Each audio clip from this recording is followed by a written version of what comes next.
Good morning all of you. MSc final में अपना paper चल रहा था हेटेरोसाइक्लिक एंड नेचुरल प्रोडक्ट, और उसके अंदर अपनी यूनिट फर्स्ट चल रही थी एरोमेटिक हेटेरोसाइक्लिक वाली। उसके अंदर इस पहले की क्लास में हमने क्या था, क्लासिफिकेशन क्या था इनका, कि एरोमेटिक हेटेरोसाइक्लिक क्या होते हैं, वो कितने प्रकार के होते हैं। ठीक है, ये पढ़ने के बाद में आज का अपना टॉपिक रहेगा क्राइटेरिया ऑफ एरोमेटिसिटी, यानी जो हेटेरोसाइकिल होते हैं उनकी एरोमेटिकता के लिए क्या क्या क्राइटेरिया है वो होने चाहिए। ये इसमें आता है कि एरोमेटिक हो कोई भी कंपाउंड, उसके लिए आवश्यक है वो निम्न 3 कंडीशन को फॉलो करे। तीनों कौन कौन सी रहेंगी? फर्स्ट रहेगी इसमें कि वो कैसा होना चाहिए, प्लेनर होना चाहिए। प्लेनर का मतलब है कि उस साइक्लिक कंपाउंड में, या वह कंपाउंड जिसके लिए हम ये देख रहे हैं कि एरोमेटिक है या नहीं है, तो उस कंपाउंड्स के जितने भी एटम्स हैं और जितने भी बॉन्ड्स हैं वो सारे के सारे क्या होने चाहिए, इन द प्लेन, एक ही प्लेन में होने चाहिए, तब उसको हम क्या बोलेंगे कि वो प्लेनर है। प्लेनर होने के साथ साथ में वो साइक्लिक होना चाहिए, यानी उसके अंदर एक रिंग प्रेजेंट होनी चाहिए। थर्ड होना चाहिए कि वो हक्कल के रूल को फॉलो करे। अब इसमें आता है कि हक्कल का रूल क्या होता है।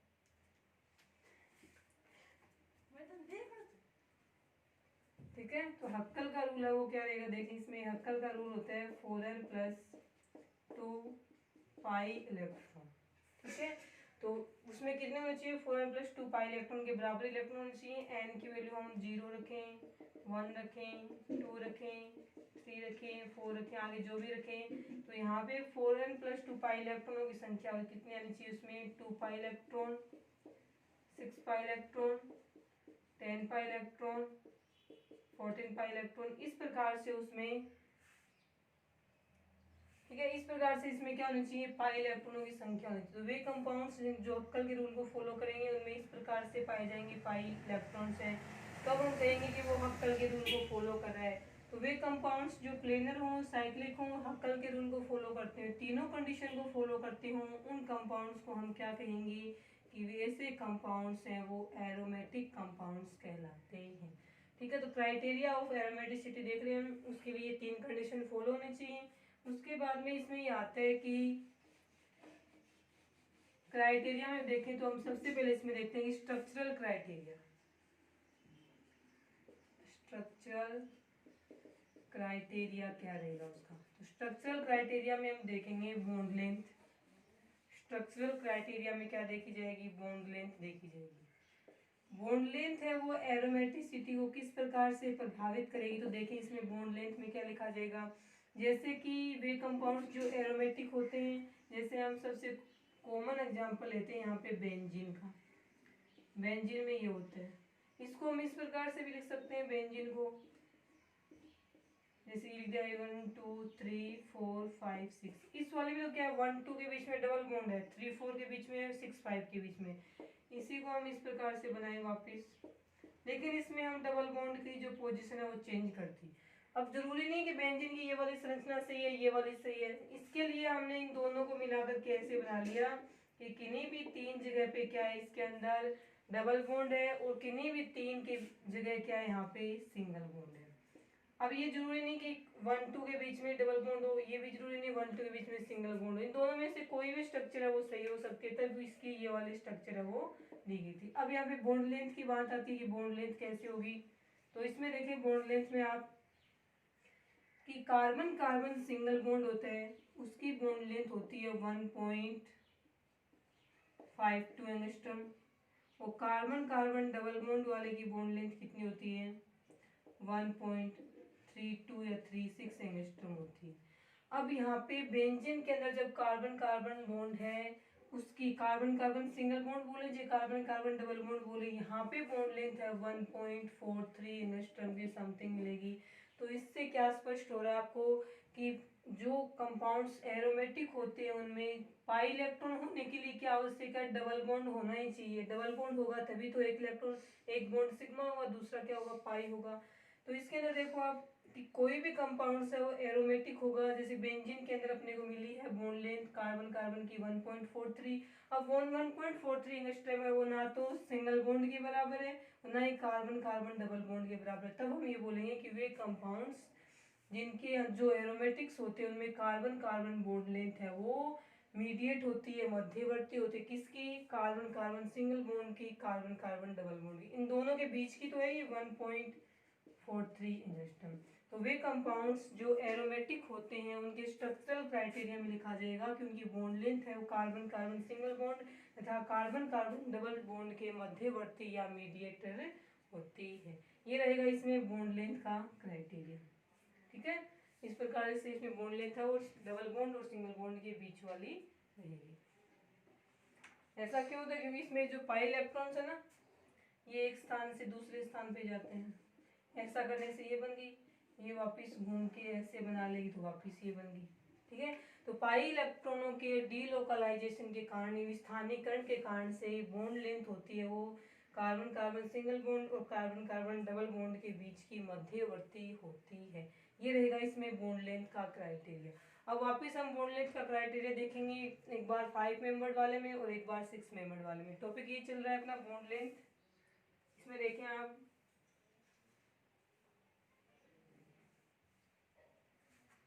सबसे पहले हम देखेंगे इसमें 5 मेंबर्ड वाले में। तो आप इसमें नीचे हेडिंग लिखें, ये लगा के लिखें या एक नंबर पे लिखें, 5 मेंबर्ड एरोमेटिक हेटेरो साइकिल्स।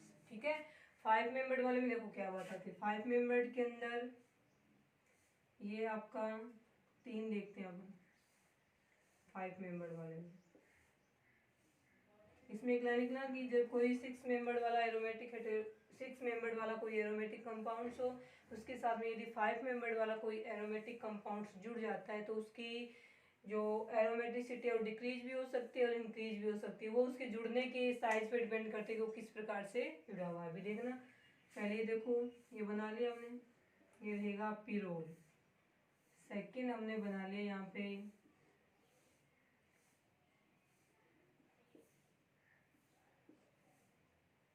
ये वाला ऑक्सीजन करते हैं, ये ऑक्सीजन है, ये वाला पिरोल है और ये वाला रहेगा थायरोसिन। ठीक है, ये रहेगा, ये 3 है आपके 5 मेंबर्ड वाले। ये रहेगा पिरोल, सॉरी ऑक्सीजन, ये रहेगा पिरोल और ये रहेगा थायरोसिन। तीनों में डिफरेंस देखो कि एरोमेटिक, तीनों ही क्या है एरोमेटिक है, क्योंकि तीनों ही क्या है साइक्लिक है, तीनों ही क्या है प्लेनर है और तीनों ही हक्कल के रूल को क्या कर रहे हैं फॉलो कर रहे हैं। हक्कल के रूल के नियमानुसार इसमें कितने इलेक्ट्रॉन है, ये वाले भी कंसिडर किए जाएंगे तो 2 4 और ये कितने हुए 6। ये वाले मत करना क्योंकि ये रिंग के अंदर नहीं है, रिंग के अंदर केवल एक ही लोन पेयर है। 6 pi electron 6 pi electron 6 pi electron, तो ये तीनों ही हक्कल के रूल को फॉलो कर रहे हैं, इस कारण से क्या है एरोमेटिक है। अब इसमें ये बात आती है कि बॉन्ड लेंथ वाली बात आती है, या फिर इसकी एरोमेटिसिटी हम समझाना चाहें तो किससे समझाएंगे, एरोमेटिसिटी ऑर्डर से। तो सबसे पहले इसमें लिखा जाएगा इनका, ए लगा के लिखो एरोमेटिसिटी ऑर्डर, एरोमेटिसिटी ऑर्डर। अब ये जो 5 मेंबर वाले एरोमेटिक हेटेरोसाइक्लिक है, इनकी एरोमेटिक इस पे डिपेंड करती है कि इनका जो हेटेरो एटम होता है उसके ऊपर प्रेजेंट जो लोन पेयर्स हैं, वो लोन पेयर्स इस रिंग में कितना योगदान कर रहे हैं, कितना कंट्रीब्यूशन कर रहे हैं, उस पर डिपेंड करती है इनकी एरोमेटिसिटी। तो इसमें क्या लिखा जाएगा कि 5 मेंबर्ड एरोमेटिक हेटेरोसाइकिल की एरोमेटिसिटी हेटेरो एटम पर प्रेजेंट लोन पेयर की रिंग में कंट्रीब्यूशन या रिंग में एवेबिलिटी यानी उपलब्धता पर निर्भर करती है। और वह 5 मेंबर्ड एरोमेटिक हेटेरोसाइकिल जिसके अंदर हेटेरो एटम पर उपस्थित लोन पेयर है उसकी ईएन जितनी कम होगी वो अपने लोन पेयर उतनी ही आसानी से इस रिंग में देगा और उतना ही उसमें क्या बढ़ेगी एरोमेटिसिटी बढ़ेगी। हम एरोमेटिसिटी ऑर्डर देख रहे हैं तीनों का, किसमें एरोमेटिसिटी या किसमें एरोमेटिक का गुण है वो ज़्यादा होगा। तो कौन से में ज़्यादा होगा, तो वह 5 मेंबर्ड एरोमेटिक हेटेरोसाइकिल जिसमें हेटेरो एटम की ईएन कम होती है, वो हेटेरो एटम अपने लोन पेयर का योगदान सबसे ज़्यादा है, सबसे आसानी से करेगा रिंग में। और जो सबसे आसानी से और सबसे ज़्यादा करेगा रिंग में अपना कॉन्ट्रीब्यूशन लोन पेयर्स का, वही क्या होगा, सबसे ज़्यादा एरोमेटिक होगा। अब तीनों में देखो ऑक्सीजन नाइट्रोजन सल्फर है, तो ऑक्सीजन की ईएन सबसे ज़्यादा होती है, उससे कम होती है नाइट्रोजन की, और उससे भी कम होती है सल्फर की। तो ये आता जनरली कि जिसकी ईएन ज़्यादा होती है, ये ईएन का ऑर्डर है, जिसकी ईएन ज़्यादा होती है वो अपने लोन पे अपने पास ही रखना चाहेगा। ऑक्सीजन की ईएन सबसे ज़्यादा है, ये लोन पे अपने पास ही रखेगा, इस रिंग को बहुत कम देना चाहेगा। फिर नाइट्रोजन है और सल्फर की सबसे कम है, तो सल्फर अपने लोन पे आसानी से इस रिंग को देगा, जिससे ये पाई इलेक्ट्रॉन है वो एक स्थान से दूसरे स्थान पर डीलोकलाइज होंगे। इसके कारण से रेजोनेटिंग स्ट्रक्चर आसानी से बनेंगी, और जिसमें अनुनादी संरचनाएं आसानी से बनती हैं उसकी एरोमेटिकता क्या रहेगी, ज़्यादा होती है। तो देखो इसमें सबसे ज़्यादा एरोमेटिसिटी किसमें मिलेगी, थायोफिन में मिलेगी। तो यहाँ पे हम लिखेंगे कि थायोफिन है, उसकी एरोमेटिसिटी सबसे ज़्यादा होती है, उससे कम रहेगी पायरोल की, और उससे भी कम किसकी रहेगी, ऑक्सीजन की। ठीक है, तो इस प्रकार से हमें एरोमेटिसिटी ऑर्डर निकालना है कि जिसकी ईएन ज़्यादा होगी वो हेटेरो एटम अपने लोन पेयर को अपने पास ही रखना चाहेगा, रिंग को नहीं देगा। जबकि इन कंपाउंड्स की एरोमेटिक डिपेंड करती है कि इनमें प्रेजेंट हेटेरो एटम का जो लोन पेयर है वो रिंग में अपना कितना कंट्रीब्यूशन करता है, उस पर डिपेंड करती है इनकी एरोमेटिसिटी। तो कंट्रीब्यूशन कौन से वाला करेगा, कंट्रीब्यूशन करने से होगा क्या, कंट्रीब्यूशन करने से ये जो पाई इलेक्ट्रॉन है इनका क्या होगा, डीलोकलाइजेशन होगा, जिसके कारण से इसमें अनुनादी संरचनाओं के बनने से इनकी एरोमेटिसिटी है वो इंक्रीज हो जाती है। तो एरोमेटिसिटी ऑर्डर में आपको ये लिखना है, ईएन वाली लाइन लिखनी है, फिर इनका ईएन ऑर्डर, और जिसकी ईएन ज़्यादा होती है वो अपने पास ही अपने लोन पे रखना चाहेगा, दूसरे को नहीं देना चाहेगा। ऑक्सीजन की ईएन ज़्यादा है, लोन पे अपने पास रखेगा, रिंग को नहीं देगा, रिंग को नहीं देगा तो इसमें पाई इलेक्ट्रॉनों का डीलोकलाइजेशन नहीं होगा, कम होगा, कम होगा तो इसकी एरोमेटिसिटी वो भी क्या हो जाती है, कम हो जाती है। ऐसा लिखा जाएगा इसमें एरोमेटिसिटी ऑर्डर में।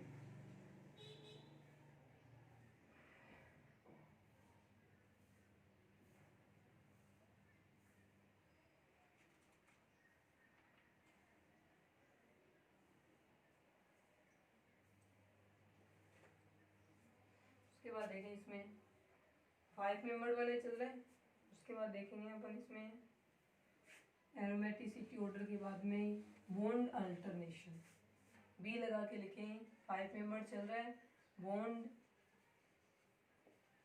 अल्टरनेशन।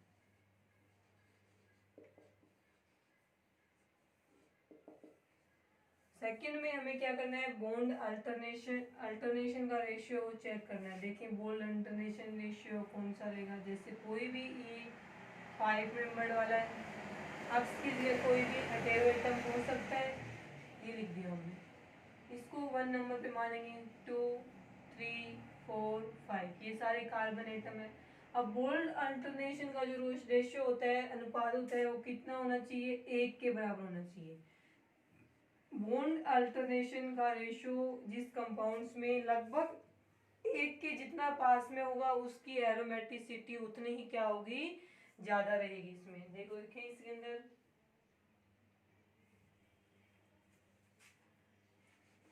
देखिए बॉन्ड अल्टरनेशन रेशियो, तो यहाँ पे हम फॉर्मूला लिखेंगे इसका, बॉन्ड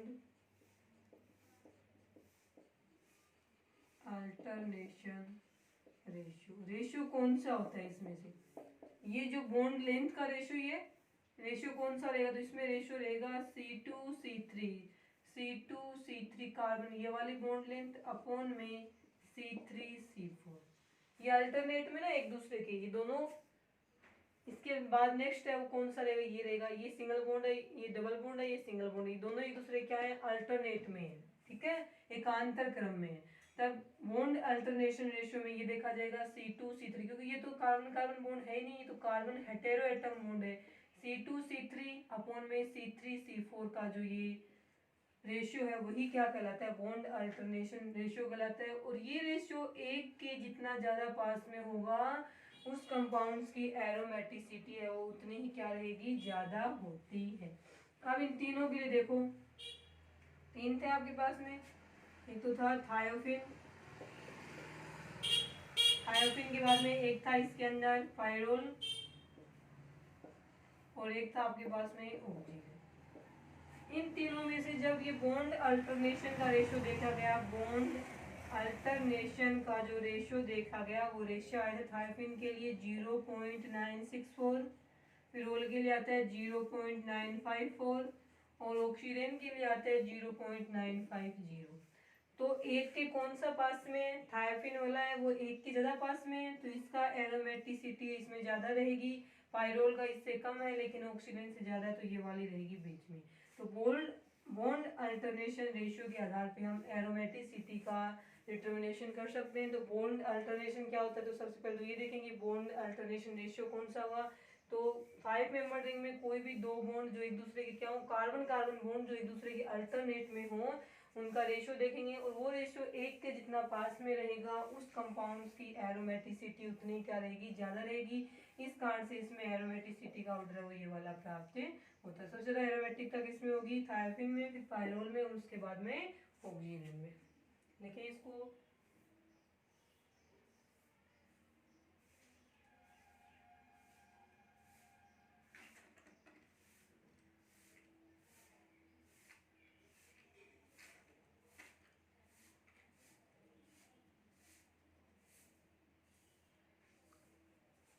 ठीक है, द बॉन्ड अल्टरनेशन का। उसके बाद में 5 मेंबर वाले में एक नोट लगा के लिखें क्या होगा। एरोमेटिसिटी में क्या लिखा जाएगा इसके बॉन्ड अल्टरनेशन में, तो इसमें रहेगा यदि 6 मेंबर रिंग है, 6 मेंबर रिंग है, उसके साथ में यदि कोई 5 मेंबर रिंग है वो जुड़ी हुई हो, उसके साथ में कोई 5 मेंबर रिंग जुड़ी हुई हो, तो वह इसकी एरोमेटिसिटी को इंक्रीज, इस कंपाउंड्स की जो बन रहा है उसकी एरोमेटिसिटी इंक्रीज भी हो सकती है, क्योंकि पहले इसके जुड़ने से पहले इसकी भी कुछ एरोमेटिसिटी होती है। तो 5 मेंबर्ड वाले कंपाउंड्स के जुड़ने से इस बेंजीन रिंग की एरोमेटिसिटी इंक्रीज भी हो सकती है और डिक्रीज भी हो सकती है। किस पे डिपेंड करता है वो देखें यहाँ पे, ये डिपेंड करेगा यहाँ पे कि 6 मेंबर्ड वाले के साथ में 5 मेंबर्ड वाली रिंग है वो किस प्रकार से जुड़ी हुई है। देखिए दो प्रकार से जुड़ सकती है, एक तो ये रही इसमें, और हमने जोड़ दिया इसको,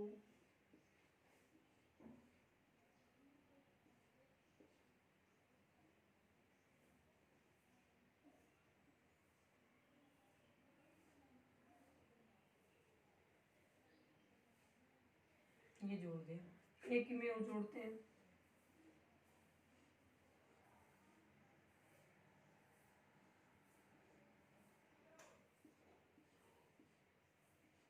ये दो प्रकार से जुड़ गया। ठीक है, अब बताएं इन दोनों में से दो कंपाउंड्स बन गए, दोनों ही क्या है, बेंजो ऑक्सीजन है, दोनों ही क्या है, बेंजो ऑक्सीजन है। ऑक्सीजन को फ्यूरेन भी बोल सकते हैं, ये भी क्या है, बेंजो फ्यूरेन है, फ्यूरेन ऑक्सीजन को बोल रहे हैं, और ये भी क्या है, बेंजो फ्यूरेन है। लेकिन इन दोनों में से कौन से की एरोमेटिसिटी ज़्यादा रहेगी, तो इसमें अगर यदि 6 मेंबर रिंग के साथ में 5 मेंबर वाला हो, कार्बन कार्बन सिंगल बॉन्ड से जुड़ा हुआ हो, और दूसरा ऐसा कंपाउंड जिसमें 6 मेंबर वाला 5 मेंबर रिंग के साथ में कार्बन कार्बन डबल बॉन्ड से जुड़ा हुआ है, तो वह कंपाउंड्स जिसमें 6 मेंबर वाले रिंग के साथ में 5 मेंबर वाला कोई compound carbon carbon double bond से जुड़ा हुआ होता है, उसकी एरोमेटिसिटी क्या होती है, ज़्यादा होती है। कारण ये रहेगा कि इसमें बॉन्ड अल्टरनेशन पाया जाता है, double bond single bond double bond single bond double bond, ऐसे यहाँ पे लोन पे आ जाएंगे, जबकि इसमें बॉन्ड अल्टरनेशन नहीं है। इसके बाद में देखो ये वाला बॉन्ड है, फिर सिंगल बॉन्ड है, फिर कंटिन्यू सिंगल बॉन्ड है, इस साइड में तो डबल बॉन्ड है लेकिन यहाँ पे सिंगल बॉन्ड है, तो बॉन्ड अल्टरनेशन नहीं है। तो जिसमें बॉन्ड अल्टरनेशन नहीं होता है उसमें क्या होता है, एरोमेटिसिटी कम होती है। तो जुड़ने पे डिपेंड करे ना, इसके कारण से एरोमेटिसिटी डिक्रीज हो रही है और इसके कारण से एरोमेटिसिटी है वो इंक्रीज हो रही है। तो 6 मेंबर के साथ में यदि 5 member carbon carbon double bond से जुड़ा हुआ हो तो एरोमेटिसिटी बढ़ जाएगी, और सिंगल बॉन्ड से जुड़ा हुआ हो तो एरोमेटिसिटी है वो डिक्रीज हो जाती है। ये नोट लगा के लिख लेना इसमें।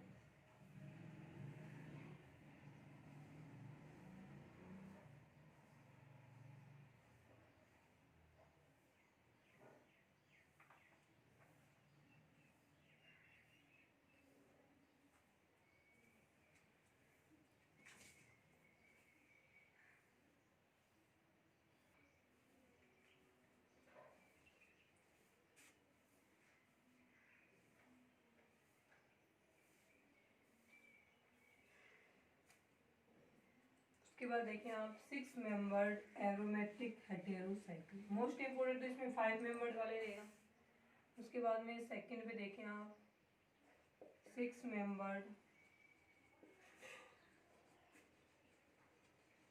एरोमेटिक हेटेरोसाइकल्स, ठीक है। इसके अंदर देखें आप 6 मेंबर्ड वाले में क्या रहेगा।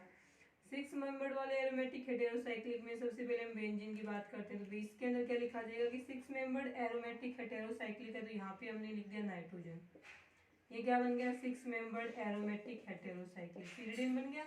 अब देखें इसके अंदर क्या आता है, सबसे पहले तो वही लाइन लिखी जाएगी 6 मेंबर्ड के अंदर की, ये भी क्या होना चाहिए, प्लेनर होना चाहिए, साइक्लिक होना चाहिए, हक्कल के रूल को फॉलो करना चाहिए, तभी ये क्या कहलाएंगे, एरोमेटिक हेटेरोसाइकिल है वो कहलाएंगे। उसके बाद में ये बात आती है कि जो 6 मेंबर्ड एरोमेटिक हेटेरोसाइक्लिक है उसके अंदर भी कार्बन कार्बन बॉन्ड लेंथ है वो कार्बन कार्बन सिंगल बॉन्ड और कार्बन कार्बन डबल बॉन्ड के मध्यवर्ती या मीडिएट में होनी चाहिए। सेकंड ये लाइन ये जैसी है वैसी जैसे 5 मेंबर्ड में थी सेम ऐसी लिखी जाएगी कि इसमें कार्बन कार्बन बॉन्ड लेंथ है वो कार्बन कार्बन सिंगल बॉन्ड और कार्बन कार्बन डबल बॉन्ड के क्या होनी चाहिए, मध्यवर्ती होनी चाहिए। आगे इतना 6 मेंबर्ड में। उसके बाद में तीसरी लाइन इसमें ये लिखी जाएगी 6 मेंबर्ड में कि 6 मेंबर्ड एरोमेटिक हेटेरोसाइक्लिक में जो हेटेरो एटम होते हैं उसके लोन पेयर रिंग के अंदर नहीं होके रिंग के कहाँ होंगे, बाहर होते हैं। जब ये रिंग के बाहर होंगे तो इन इलेक्ट्रॉनों का इस रिंग में योगदान है वो नगण्य न के बराबर होता है। ऐसा होने से ये क्या बोला जाएगा कि 6 मेंबर्ड एरोमेटिक हेटेरोसाइक्लिक में हेटेरो एटम पे प्रेजेंट लोन पेयर रिंग के बाहर उपस्थित होते हैं, बाहर प्रेजेंट होते हैं, इस कारण से उनका रिंग में योगदान या कंट्रीब्यूशन है वो नेग्लिजिबल या नगण्य होता है। और ये जो लोन पेयर्स होते हैं जो इस रिंग के अंदर एक जगह से दूसरी जगह नहीं जाते हैं, तो ऐसे लोन पेयर्स के लिए क्या बोला जाएगा कि ये लोकलाइज्ड लोन पेयर होते हैं। लोकलाइज्ड लोन पेयर का मतलब होता है स्थानीयकृत, स्थानीयकृत का मतलब ये एक ही स्थान पे रहते हैं, एक जगह से दूसरी जगह नहीं जाते हैं।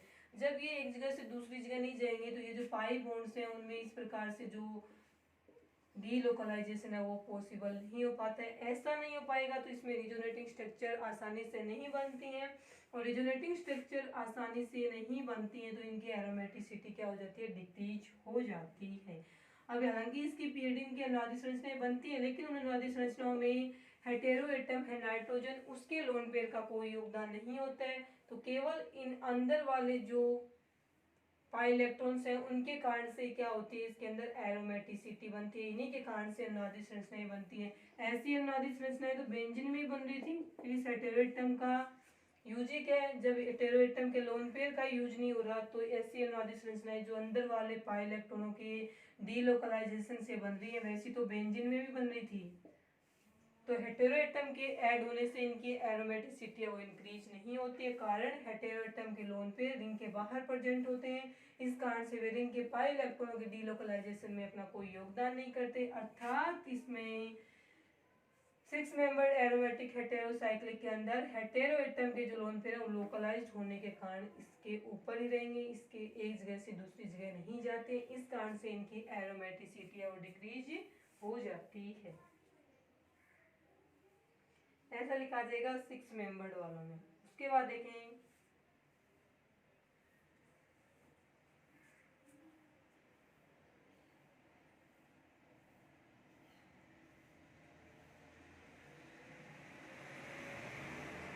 उसके बाद में बॉन्ड लेंथ और बॉन्ड ऑर्डर में क्या रहेगा, रिलेशन देखना। बॉन्ड ऑर्डर किस प्रकार से प्रभावित करेगा, तो देखो इसमें बॉन्ड ऑर्डर है, तो बॉन्ड ऑर्डर क्या होता है, किसी भी कंपाउंड्स में दो एटम के बीच में जो बॉन्ड की संख्या है वही उनकी क्या कहलाती है, बॉन्ड ऑर्डर कहलाती है। अब कार्बन कार्बन सिंगल बॉन्ड है, एक कार्बन कार्बन डबल बॉन्ड, तो कार्बन कार्बन सिंगल बॉन्ड के लिए बॉन्ड ऑर्डर 1 है और कार्बन कार्बन डबल बॉन्ड के लिए बॉन्ड ऑर्डर क्या है, 2 है।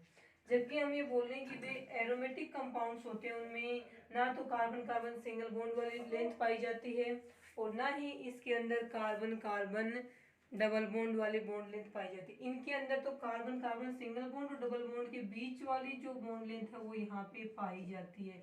तो बॉन्ड ऑर्डर ना तो 1 रहेगा ना 2 रहेगा, इन दोनों के बीच वाला यानी 1.5 रहेगा। तो एरोमेटिक कंपाउंड्स होते हैं उसमें जैसे बॉन्ड बॉन्ड लेंथ होती है वो इन दोनों के मीडिएटर होती है, वैसे इनका बॉन्ड ऑर्डर है वो भी इन दोनों के क्या रहेगा, बीच वाला रहेगा, 1 और 2 के बीच में रहेगा, ना 1 होगा ना ही 2 होगा।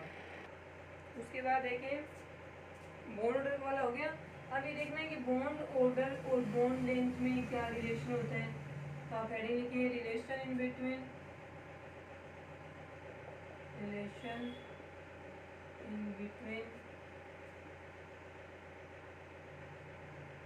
Bond length